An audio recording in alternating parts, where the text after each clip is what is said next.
This is called Consequences. And this song was written, we always blaming everybody else for shit that we do to ourselves. We don't want to take responsibility. So we wrote this song for the youth so they can start taking responsibility as well as myself. Through being attacked several times, you know, I decided one day that I wasn't gonna take it anymore, and I fought back. And that pretty much brought me to prison. You need to watch your intentions. Stop looking, listen before it gets you life in a prison. Or worse, step in a box suit and covered in dirt. In this life of cause and effects, we cause ourselves to get hurt. Consequences, we all need to watch our intentions. Stop looking, listen before it gets you life in a prison. Or worse, step in a box suit and covered in dirt. In this life of cause and effects, we cause ourselves to get hurt. Consequences. So if you could take us to the day of your crime, right, and walk us through that day, how would that story go? It was on a Sunday, back in 1986, and my godbrother, he was like, man, guess we're gonna be at the beach. We're on our way to the beach. And I'm like, who? He said, the girls that we met last night. I'm like, oh, cool. So we get up to the pier, and we go inside the photo booth, and that's when this guy walks up. He had a little 2-year-old son with him, and he said, this is my son and he likes to fight. And I looked at the dude, and I had no idea, you know, where he was going with that, and I just kind of like shrugged my shoulders. So we get up, walk over to the hamburger stand, we order some food, and I hear somebody yelling behind me as I'm at the counter. And I turn around, and it's the dude from the arcade, and he's saying something to the effect of, bitch, you disrespecting your woman. And I'm looking around like, and he's pointing at me, and he's like, yeah, nigga, you disrespecting your woman. And I kind of like stared at him for like 3 seconds, and I turned back around to the counter. I hear the dude make a hawking sound, like a spit sound. And he's like, and I look, and by the time I look, he's already spitting at me. I said, man, I don't want to fight you. He was like, all right. And then they walked off. And I keep walking out in the streets, and I'm just waiting for the bus, and it's not coming. And 7 minutes go by. Next thing I know, they're coming back. I had a knife in my pocket. I always carried a knife in LA. And I put my hand in my pocket, and I unlocked my knife, and I slid it up under my wrist sleeve. And it got real loud for a second, and then it just went completely silent. And then the guy looked at me, and he said, So you ready to fight, nigga? And when I turned like this to look, he grabbed a bar and literally went and spit in my face, literally.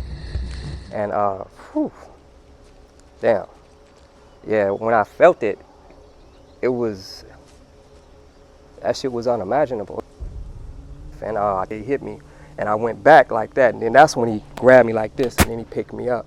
And as I'm in the air, I was stabbing him, and he just dropped to the ground. Then I ran over there, and I went up under the bar. I threw the knife away. I went to the gas station, wiped the blood off my hands. We started hearing a lot of police cars, helicopters. They started blocking the blocks off.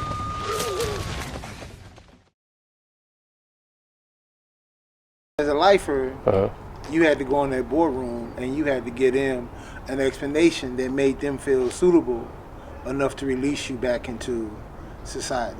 And I recognized that I had a problem. I was like, no, it can't be everybody else, because what I just did wasn't called for. I killed a person in front of his 2-year-old son. You know, regardless of who started it or who was at fault, that 2-year-old watched me stab his father to death. I did a lot of studying. I did a lot of reflections, man. I reflected on everything that happened in my life. I remember in '85, I was out, you know, having a ball, and I came home. And my mom's was on the couch naked, and she was crying. And I asked her what was wrong, and she said, Chester raped me. So I always had a lot of guilt behind not being able to protect my moms. And I reflected on things like that, things that I would never talk about. And I got a lot of horrible stories like that. And I knew deep inside I didn't have to kill that brother. No, we should go. No, I got this. I didn't have to do it, you know, but I had made up my mind prior, the last time I got robbed, the next dude that tried to hurt me, I was gonna kill him. After revisiting these and just really taking a deep analyzation of how that affected me as a kid, I started moving through that pain.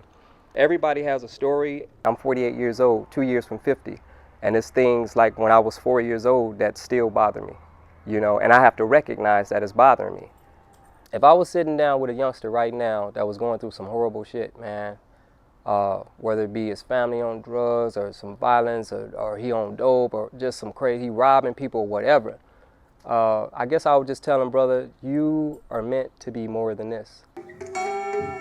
We all need to watch our intentions. Stop, look, and listen before it gets you life in a prison. Or worse, step in a box suit and covered in dirt. In this life of cause and effects, we cause ourselves to get hurt. Consequences, we all need to watch our intentions. Stop, look, and listen before it gets you life in a prison. Or worse, step in a box suit and covered in dirt. In this life of cause and effects, we cause ourselves to get hurt. Consequence, he didn't know to getting put on mid-death. Almost a year ago to this day, he be taking his last breath for a set. He thought this was it, all fun and glory. Dayton's diamonds and money, pretty women, you know the story.